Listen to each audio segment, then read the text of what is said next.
Hello everybody, welcome to the channel and thank you so much for joining me today. In today's video I'm going to be doing some creative journaling and I'm going to be using a couple of the products that was kindly sent to me by Gobeland, who are recently merged with their sister site Beebeecrafts. As always, I will link the products and the website in the description box of this video for you. So the first thing you can see me doing is using my gesso from the works. I recently bought this and I love it. I'm just priming my page because in a second I'm going to be bringing in my gelatos, and you do need to prime your page to use those. So then once that was dry, I was able to grab my gelatos. I'm very new to these, but I have to say I'm loving them and I'm just a little bit obsessed with them. They're so easy to blend. I love that you can just scribble on the paper, wet them with water and then blend with your finger. I think you get really lovely results, and then you can always go in with a sponge to take up some of the colour and to, soften the lines, as you can see I'm doing here. If you're not happy. I also find that to reduce the amount of water that's going down on the page, if I just spray my fingers, it gives me enough moisture that I can do small amounts of blending. So I'm loving gessos. So I'm doing exactly the same on the second page as I did on the first page. I'm using the same colours, just in a slightly different order. You can see I got a little bit carried away with some water there. You saw it running down the page. It turned out fine, so it wasn't the end of the world. Just introducing a red there as well. So I do spend some time doing a fair amount of blending. This page, for some reason, I couldn't get right. I wasn't happy with it, and it took a fair amount of time to get to a stage where I was like, yep, that's absolutely fine. Bearing in mind I'm going to layer stuff over the top of this, I have no idea why I got so caught up with it being perfect, but I just got a little bit caught up in playing with gessos, I think, and playing with gelatos and just having some blending fun. So I think I am nearly done with these. There's just going to be a little bit more blending and smoothing up those lines. Those lines were getting really harsh and I really wasn't happy, but I did get there in the end. So I had to leave those to dry. So while they were drying, I grabbed this little book. Now this is a little book from Hunky Dory and it's all about the farm. Today's video, I am memory journaling, going to a farm with my daughter and my husband, my niece and my sister. So this seemed like the perfect thing to pull out to make a tip-in. So I'm just going through and selecting a few different sheets that I can use to make my tip-in.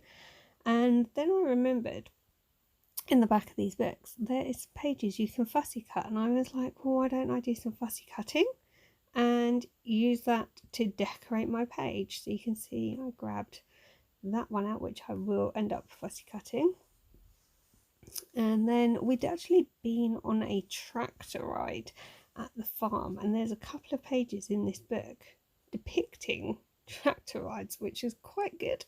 So obviously I had to have one of those for my tip-in, and I'm just trying to choose between, wow, I thought there was two, turns out in a minute there was three.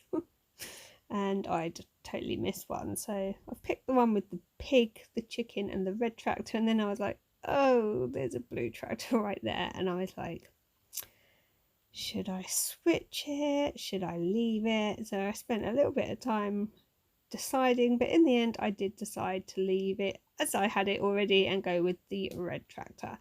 And then I skipped back and also pulled this page out here because I thought it was quite a fun page. So time to do fussy cutting. There you go. Nice, quick and simple.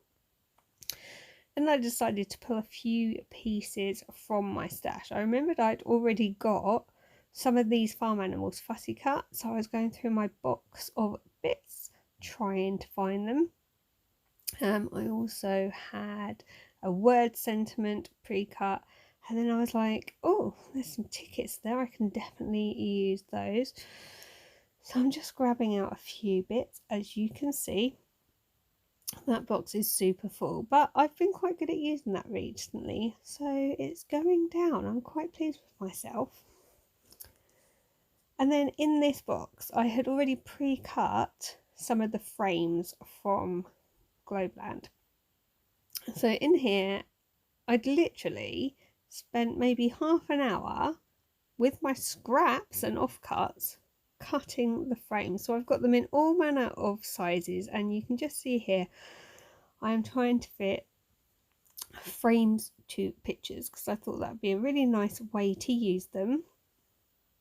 But literally it probably wasn't even half an hour. Look how many frames I'd managed to cut.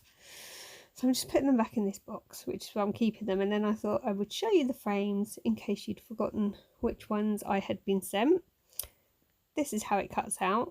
Really, really nice. So I decided to use really bright, bold colours on this spread. Hence the bold frames I've chosen.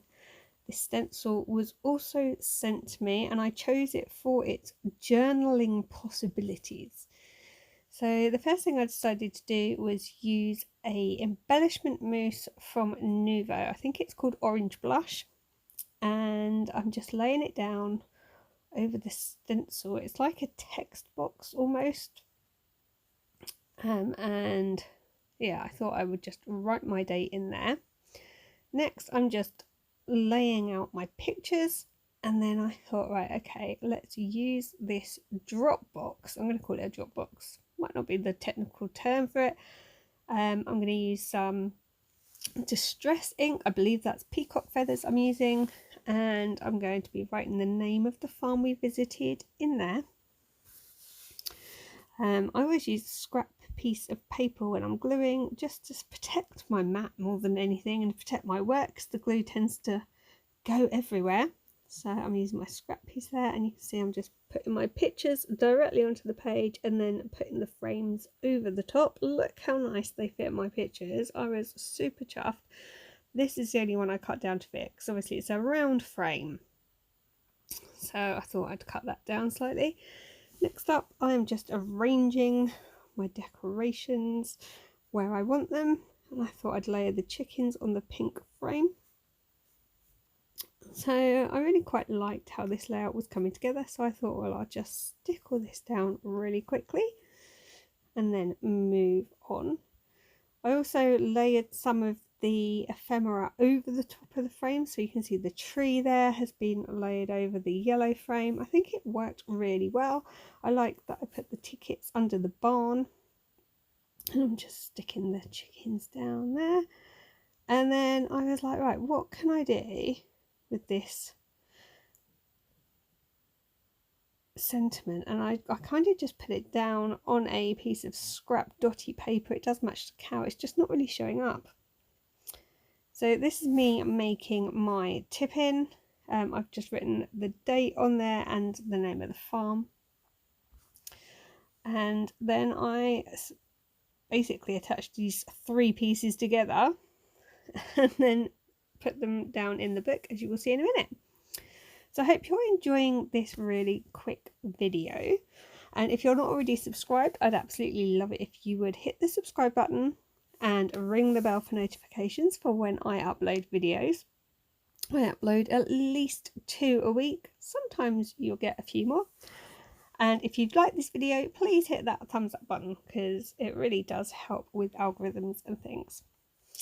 So there you go, that's my tip in. And then I thought, well, let's bring that stencil back in because there are some really fun elements on there. So I'm just putting the star at the moment, and I was using Kitsch Flamingo. It's brand new, I've only recently got it, I'm really happy with it. So I used the star on the stencil a few times.